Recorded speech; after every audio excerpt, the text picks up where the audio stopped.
South Korea wears Brazil match നോക്കുമ്പോൾ കിട്ടില്ല മത്സരമായിരുന്നു ബ്രസീലിന്റെ ഭാഗത്ത്. കാരണം ബ്രസീലിന്റെ റീസെന്റ് ആയിട്ടുള്ള മാച്ച് നോക്കുകയാണെങ്കിൽ ബൊളീവിയക്കെതിരെ വളരെ മോശമായിട്ടുള്ള പ്രകടനമായിരുന്നു ബ്രസീലിന്റെ സ്ഥാനത്ത്.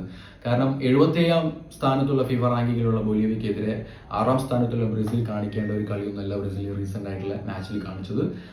സ്ക്വാഡിൽ അല്ലെങ്കിൽ ലൈനപ്പിൽ എന്റേതായിട്ട് ഡിഫറൻറ്റ് ഉണ്ടെങ്കിൽ പോലും വലിയ വലിയ പ്ലേയേഴ്സ് ഒന്നും ഇറങ്ങിയിട്ടില്ലെങ്കിൽ പോലും വളരെ മോശമായിട്ടുള്ള പെർഫോമൻസ് ആണ് കെയ്നെ ബൊളീവിയക്കെതിരെ ബ്രസീലിൽ നമ്മൾ കണ്ടത്.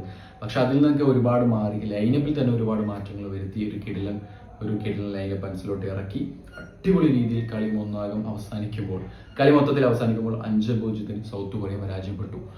സൗത്ത് കൊറിയ പരാജയപ്പെടുത്തി എന്ന് മാത്രമല്ല, അടിച്ച 5 ഗോളും ഒന്നിനൊന്നും മികച്ച അല്ലെങ്കിൽ അടിപൊളി ഗോളുകളാണ്. വളരെ ഫേവറായിട്ട് ഹാർട്ട് ടച്ച് ചെയ്യുന്ന ഒരു ഗോളുകളാണ് അടിച്ച 5 ഗോൾ. അതുപോലെ തന്നെ ഈ ഒരു കളിയിൽ എടുത്തു പറയേണ്ട ഒരു താരം എന്ന് പറയുന്നത് റോഡ്രിഗയാണ്. റോഡ്രിഗിന്റെ ഒരുപാട് മൂവ്സ് വളരെ ഫേവറായിട്ട് തോന്നി. കാരണം അടിച്ച 5 ഗോൾ എടുത്ത് നോക്കുകയാണെങ്കിൽ അതിന്റെ 3 ഗോൾ റോഡ്രിഗിന്റെ ഇൻവോൾവ്മെന്റ് ഉണ്ട്. 2 ഗോളും റോഡ്രിഗ തന്നെയാണ് അടിച്ചത്. പക്ഷേ ഫസ്റ്റത്തെ ഗോൾ ഉണ്ട് വളരെ ഫേവറായിട്ടുള്ള ഗോളാണ്. റോഡ്രിഗയിലേക്ക് ബോളത്താണ്. റോഡ്രിഗ ഒരു നല്ല രീതിയിൽ സ്റ്റെപ്പ് അപ്പ് എടുത്തുകൊണ്ട് ഗുമരസിലേക്ക് ബോൾ പാസ് ചെയ്യുന്നു. ഗുമരസ് കിട്ടിയില്ല അസിസ്റ്റ്, അടിപൊളി അസിസ്റ്റാണ് ഫസ്റ്റ് ആ ഗോളിൽ കൊടുത്തത് കേട്ടോ.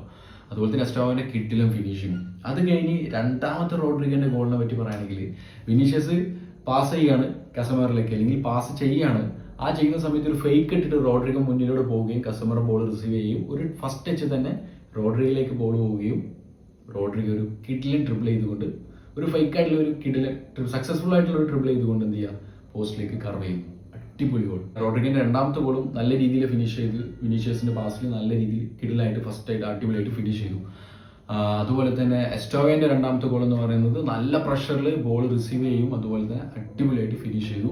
5ാമത്തെ ഗോളാണെങ്കിൽ വിനീഷ്യസ് അടിച്ചാണ്, എന്താ പറയുക, ഒരു സോളോ ഗോൾ എന്നൊക്കെ പറയാം. അത്രയും ഓഫ് ലൈൻ്റെ അവിടെ നിന്ന് ഓടി പോയി വളരെ കാമായിട്ട് വിനീഷ്യസ് ഗോളാക്കി അല്ലേ.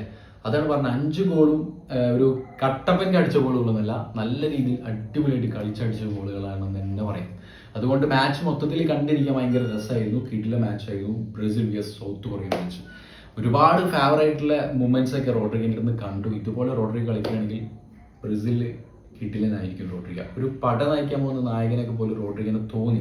ഒരുപാട് നല്ലൊരു കിടില മൂവ്സും അതുപോലെ തന്നെ നല്ലൊരു ആ ഒരു കളിയിൽ നല്ല ഇൻവോൾവ്മെന്റ് ഉണ്ടാക്കിയത് റോഡ്രിഗാണ്. നെയ്മർ ഇനി സ്ക്വാഡിൽ എത്തുമോ എന്നുള്ളതൊക്കെ ഡൗട്ടാണ്. കാരണം സാന്റോസിൽ തന്നെ നെയ്മർ ഇറങ്ങുന്നില്ല. ചിലപ്പം സ്ക്വാഡിൽ വരാതിരിക്കാം, ഡൗട്ട്ഫുൾ ആണ് നെയ്മറിന്റെ കാര്യത്തിൽ.